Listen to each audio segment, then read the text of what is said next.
Wherever art goes, people soon follow. You see this all the time in movies, music, design.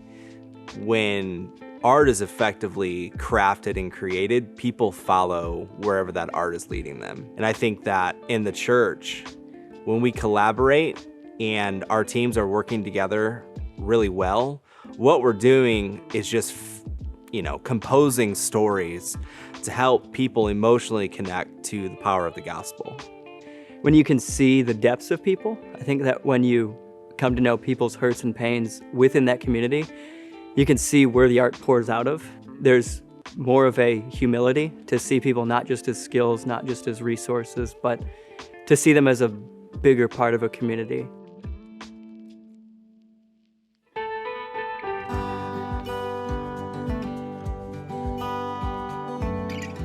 I was the director of the college ministry at Metro for about 4 or 5 years. And one of the people that I met, his name was Rob. After Robert accepted Jesus, a big movement inside of his heart was that he wanted to become involved with art and creativity. I think he realized that this art would be used to communicate the truths here that we share at Metro City Church. And because of that, he really took off.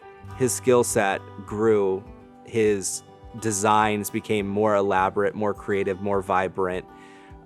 Everything that he designed seemed like it was very intentional. It was sleek. It was effective in what he was trying to do, and that's communicate important truths. Robert became more than just someone who was on the team as a creative. He became one of my closest friends. When Robert was married, my whole family was in the wedding. My wife, me, even my kids were in the wedding. My brother was a photographer at his wedding.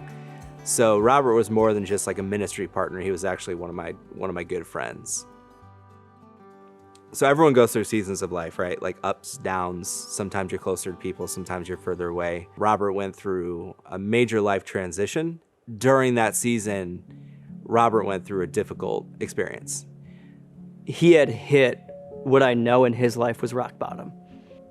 It was in that time that our community was just thrown together. And in that time, there were circumstances when he knew that he needed community. He experienced a lot of grace.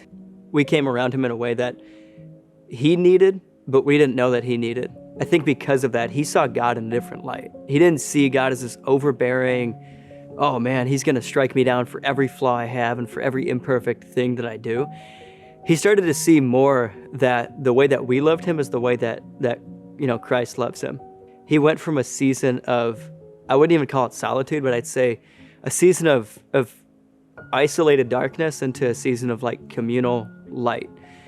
For the last few months, Robert had been with our team 2-3 days a week. Robert was hanging out with us. He was having fun, attaching friendship with a mission. In fact, he did a graphic for one of our series. I literally have never received as much positive feedback from a graphic as when Robert made that graphic for our church. It was very creative, it was very fun, and it was different. So I got a text from Robert on a Sunday. It was at just before 4 o'clock. The text was a still image of a sketch that he made for the series that we're currently in, Find Your People. Later that night, I got a call from a friend who told me that Robert was in an accident and it was pretty bad.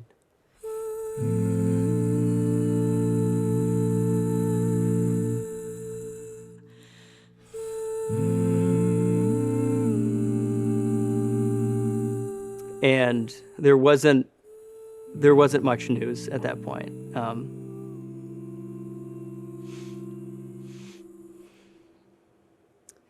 And there was a deep heaviness.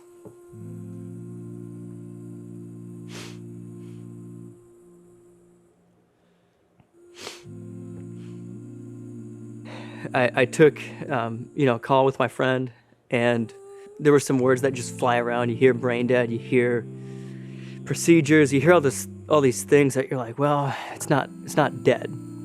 Like, that wasn't said. He wasn't declared anything yet. We get the news that we're able to to go to the hospital, and that was hard. Russell and I and another friend ended up going with his dad. And just before we walked in the room,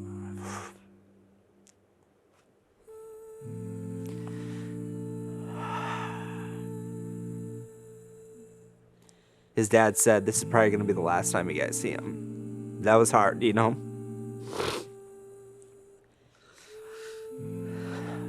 But even in that, you could feel God's presence in the room, you know?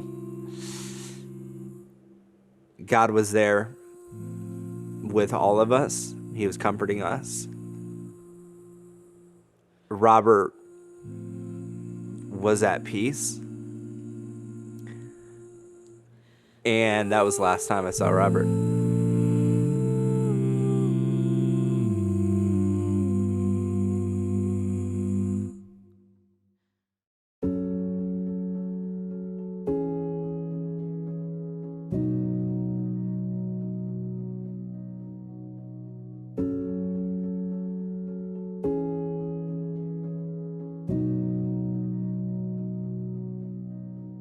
He would always give us advice.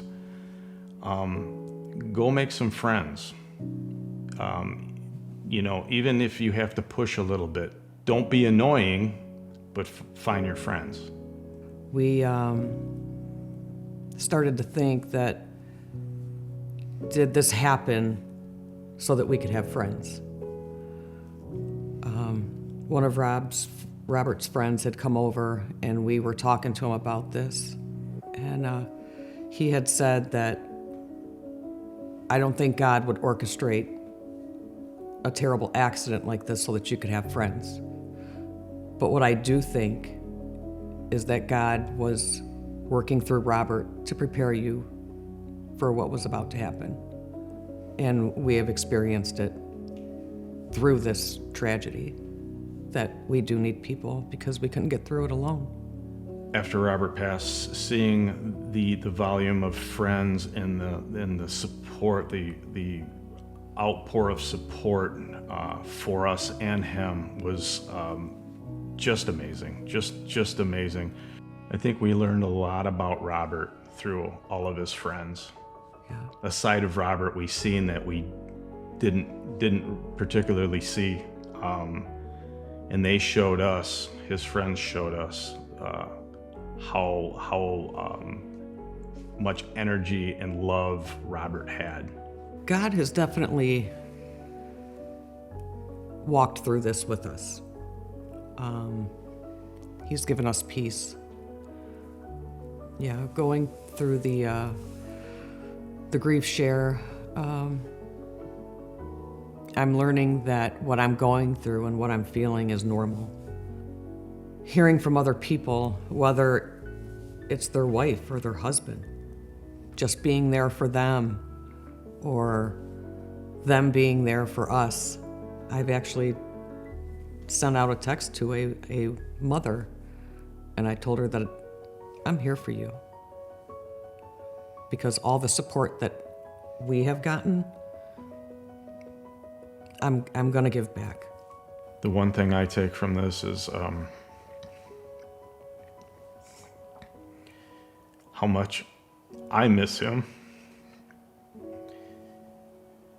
I am going to do everything I can to be with him one day. Be there for a friend in need. Be kind to one another. If somebody needs something, you help them. And I think that's what I've learned from Robert.